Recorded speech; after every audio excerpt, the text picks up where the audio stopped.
दिल्ली के हैदराबाद हाउस में भारत और रूस के बीच द्विपक्षीय वार्ता हुई। वार्ता के बाद प्रधानमंत्री मोदी और राष्ट्रपति पुतिन ने साझा बयान दिया। दोनों देशों के बीच कई अहम फैसलों पर मोहर लगी।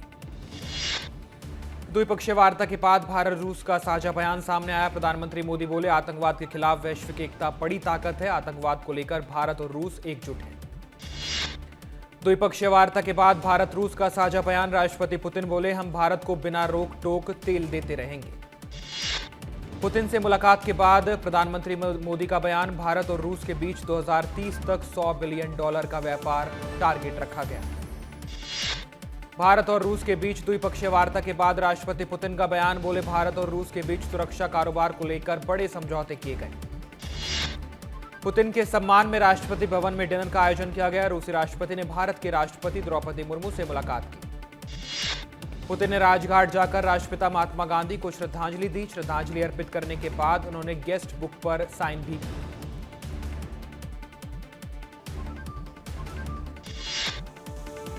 भारत के प्रधानमंत्री मोदी से मुलाकात के बाद पुतिन का बयान। बोले, दोनों देश आर्थिक सहयोग बढ़ाएंगे, ऊर्जा क्षेत्र में सहयोग जारी रहेगा। भारत और रूस के बीच द्विपक्षीय बैठक के बाद पुतिन बोले, सुरक्षा कारोबार को लेकर बड़े समझौते हुए। तकनीक के क्षेत्र में भी कुछ समझौते किए गए। रूसी राष्ट्रपति व्लादिमीर पुतिन का 2 दिवसीय भारत दौरा खत्म हुआ। दिल्ली से मॉस्को के लिए रवाना हुए राष्ट्रपति पुतिन। 14 दिसंबर से शुरू होगा छत्तीसगढ़ विधानसभा का शीतकालीन सत्र को लेकर स्पीकर डॉक्टर रमन सिंह ने जानकारी दी। बोले, पहले दिन छत्तीसगढ़ के विकास को लेकर मंथन किया जाएगा। रायपुर में धान खरीदी को लेकर कैबिनेट मंत्री रामविचार नेताम का बयान। बोले, पूरे प्रदेश में सुचारू रूप से धान खरीदी चल रही है। किसानों की समस्या पर समाधान के निर्देश जारी हैं। बीना विधायक निर्मला सप्रे का बड़ा बयान सामने आया। बोले, बीना को जिला बनाने में मुझे हर नेता से मिलना पड़ेगा। चुनाव में बीना को जिला बनाने का मुद्दा उठा था। 2 साल के कार्यकाल की प्रेस कॉन्फ्रेंस ब्यूरो ने की। मध्य प्रदेश विधानसभा का शीतकालीन सत्र अनिश्चितकाल के लिए स्थगित। विधानसभा में आखिरी दिन 21 प्रस्ताव रखे गए। अनुपूरक बजट पर चर्चा की गई। मध्य प्रदेश विधानसभा में सीएम डॉक्टर मोहन यादव ने विपक्ष की तारीफ की। बोले, विपक्ष ने सकारात्मक भूमिका अदा की। सभी ने एक मत होकर विकास के लिए काम किया।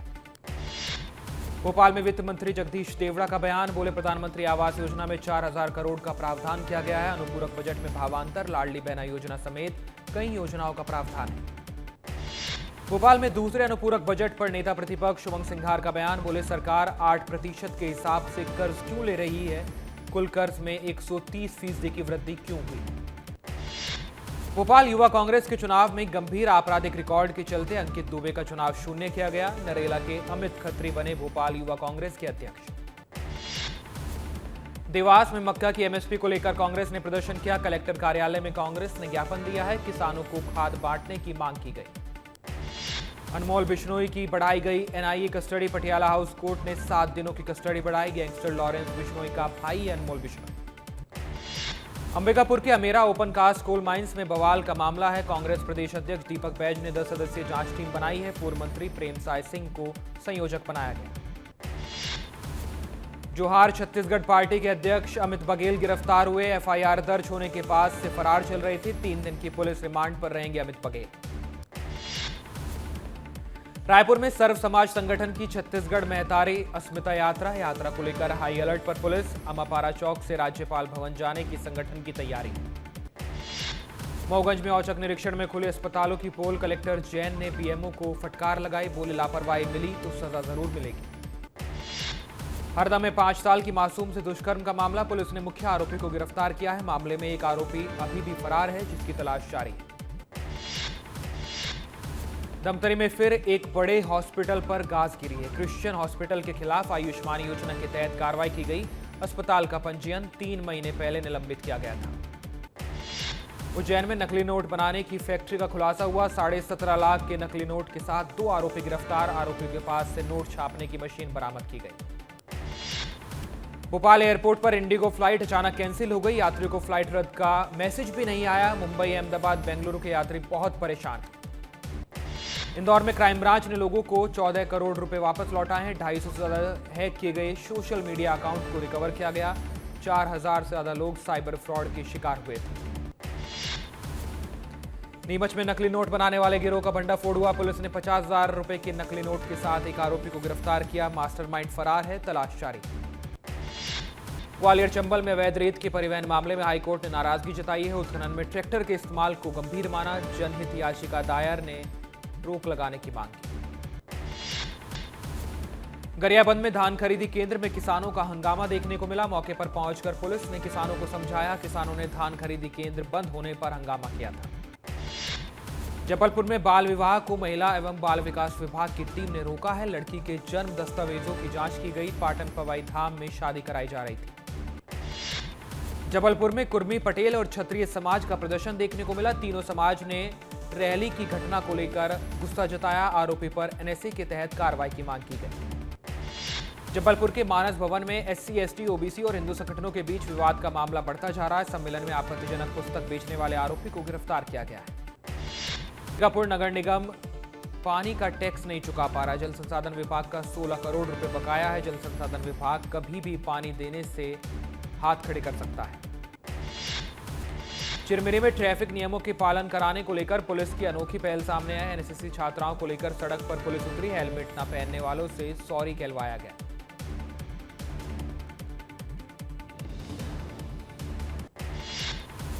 कुनो नेशनल पार्क से फिर निकले 2 चीते। ग्वालियर जिले में देखे गए दोनों चीते सोशल मीडिया पर वीडियो वायरल हुआ। राजनांदगांव जिला अस्पताल में सीटी स्कैन मशीन बंद होने से मरीज परेशान हैं। अस्पताल में 80% दवाइयां आउट ऑफ स्टॉक हैं। मरीजों का आरोप है कि अस्पताल जानबूझकर ऐसा कर रहा है। अलीराजपुर में ऑपरेशन हेलो के तहत पुलिस ने बड़ी कार्रवाई की। पुलिस ने चोरी किए गए 69 मोबाइल बरामद किए। अंबिकापुर के मैनपाट में बनेगा देश का दूसरा सबसे ऊंचा तिरंगा। बजट के अभाव में अभी तक शुरू नहीं किया गया था काम। 200 करोड़ से अधिक के बजट का अनुमान है। रायपुर में भारत साउथ अफ्रीका के बीच दूसरे वनडे में ऑनलाइन सट्टा खिलाने का मामले में दुर्ग पुलिस ने 12 आरोपियों को गिरफ्तार किया।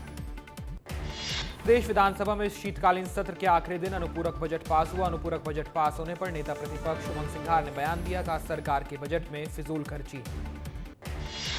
अंबिकापुर में शिक्षा विभाग में गड़बड़ी को लेकर जांच शुरू की गई। जांच शुरू होते ही जिला शिक्षा अधिकारी कार्यालय से हटाए गए। स्कूल में पोस्टिंग के नाम पर गड़बड़ी और लेनदेन के आरोप लगे थे। पूर्व में 13 ग्राम पंचायतों को नोटिस जारी किया गया। ग्राम के विकास को लेकर लापरवाही करने पर यह नोटिस दिया गया। विभिन्न योजनाओं के तहत करीब 80 लाख रुपए का आवंटन हुआ था। बीजापुर में नक्सली और पुलिस जवानों के बीच मुठभेड़ हुई। मुठभेड़ में आईडी ब्लास्ट की चपेट में आने से पुलिस के जवान घायल हुए। रायपुर नगर निगम की टीम प्रेरे ने छापेमार कार्रवाई की है। निगम के राजस्व और स्वास्थ्य विभाग की संयुक्त कार्रवाई सामने आई। ग्वाला रेस्टोरेंट पर 16 लाख रुपए का टैक्स बकाया था, जिसके यहां छापेमार कार्रवाई की गई। अमित बघेल की गिरफ्तारी पर सीएम विष्णुदेव साय ने बयान दिया। कहा, धर्म संप्रदाय को लेकर गलत टिप्पणी की गई थी तो सजा मिलेगी। टीकमगढ़ में खाद के लिए किसानों का हंगामा दिखाई दिया। तहसील के गेट पर ताला लगाकर किसानों ने हंगामा किया। किसानों ने तहसीलदार की गाड़ी की हवा भी निकाल दी। इंदौर कलेक्टर ने 3 पटवारियों को निलंबित किया। राजस्व प्रकरण में लापरवाही बरतने पर कार्रवाई की गई। सरकारी जमीन का अतिरिक्त नंबर बनाकर निजी रखना भारी पड़ा। इंदौर में बीआरटीएस रेलिंग हटाने का काम जारी है। हाईकोर्ट की फटकार के बाद काम में तेजी आई है। बस स्टॉप हटाने के बाद डिवाइडर बनाया जाएगा। मऊगंज पुलिस को ऑपरेशन मुस्कान में बड़ी सफलता मिली है। 154 नाबालिगों को सुरक्षित परिवारों तक पहुंचाया गया। 1 लाख किलोमीटर की यात्रा कर यह अभियान चलाया गया। मऊगंज सराफा मार्केट में जीएसटी टीम की 3 दिन की छापेमारी जारी है। 2 साल की जांच चल रही है। कर विभाग की आधी रात तक कार्रवाई चली। नरम कार्रवाई पर सवाल उठे। रीवा में कलेक्टर ने धान खरीदी केंद्र का निरीक्षण किया। किसानों की समस्याएं भी सुनी। अधिकारियों को निर्देश दिए हैं। अवैध धान खरीदी पर सख्त कार्रवाई की चेतावनी दी है। मनेंद्रगढ़ में बदमाशों के खिलाफ सख्त एक्शन दिखाई दिया। बदमाशों के खिलाफ कार्रवाई तेज हुई है। गुंडे बदमाशों को गिरफ्तार किया जा रहा है। सारंगढ़ में नल जल योजना मुसीबत बन चुकी है। 1 साल से टूटी सड़कों की मरम्मत ही नहीं हो पाई। फिसलन की वजह से हर दिन ग्रामीण हादसों का शिकार हो रहे हैं। एमसीबी में शिक्षा विभाग फिर से शर्मसार हुआ है। बच्चों के सामने शराब पीकर घूमते दिखाई दिए टीचर्स। वीडियो हुआ वायरल। धमतरी में गरीब मरीजों को लूटने वालों पर बड़ी कार्रवाई की गई। Siddhivinayak new born and child hospital का पंजीयन 1 साल के लिए निरस्त किया गया। दतिया में धान की अवैध खरीदी पर शिकंजा कसा गया है। गोपालपुर गांव में धान की अवैध खरीदी पर लगाम लगाई गई। खरीदी केंद्रों पर प्रशासन ने कार्रवाई की। फालूद में छात्रों को परीक्षा से नहीं देने वाले प्राचार्य पर गाज गिरी है। कलेक्टर ने सख्त एक्शन लिया। स्कूल शिक्षा विभाग के सचिव ने सस्पेंड किया। खैरागढ़ में किसान ऋण वसूली भारी पड़ी है। लक्ष्य के मुकाबले सिर्फ 16% की रिकवरी हुई। 3 जिलों में 819 करोड़ रुपए का कर्ज है। अंबिकापुर में अमेरा कोल माइंस मामले में बवाल बढ़ा है। पुलिस ने 150 ग्रामीणों के खिलाफ केस दर्ज किया। शासकीय कार्य में बाधा डालने के आरोप लगे। विभाग की बड़ी कार्रवाई सामने आई। अवैध रूप से सागौन काष्ठ भंडारण पर रेड की गई। 31 सागौन चिरान जब्त किए गए। जबलपुर में अवैध रूप से गैस रिफिलिंग करने वाले आरोपी को गिरफ्तार किया गया है। आरोपी से 8 घरेलू सिलेंडर, 1 कमर्शियल सिलेंडर भी जब्त किया गया। 8 दिसंबर को धर्मेंद्र की 90वीं बर्थ एनिवर्सरी है। इस मौके पर देओल परिवार ने खास आयोजन किया, जहां पर उनके फैंस अपने फेवरेट सुपरस्टार को श्रद्धांजलि दे पाएंगे। सुपरस्टार अक्षय कुमार की भांजी सिमर भाटिया फिल्मों में डेब्यू करने वाली हैं। सिमर दिवंगत एक्टर धर्मेंद्र की आखिरी फिल्म 21 में नजर आने वाली है। 25 दिसंबर को यह फिल्म रिलीज होगी। शिरडी के साईं बाबा का किरदार निभाने वाले एक्टर सुधीर दलवी की हालत बहुत नाजुक है। एक्टर के इलाज के लिए शिरडी साईं बाबा ट्रस्ट आगे आया है। ट्रस्ट ने एक्टर की सलामती की दुआ मांगी है। तेलुगु अभिनेता नंदमुरी बालकृष्ण की much awaited film Akhanda 2 release होने वाली है। आज सिनेमाघरों में यह फिल्म रिलीज होने वाली थी। फिल्म के प्रोडक्शन हाउस ने खुलासा किया कि तकनीकी समस्याओं के कारण फिल्म ने पेड प्रीमियर रद्द कर दिया है। टी सीरीज के मालिक की पत्नी और एक्ट्रेस दिव्या खोसला कुमार ने अपने तलाक की खबरों पर कहा है कि मेरा तलाक नहीं हुआ है, लेकिन मीडिया जरूर मेरा तलाक करवाना चाहता है।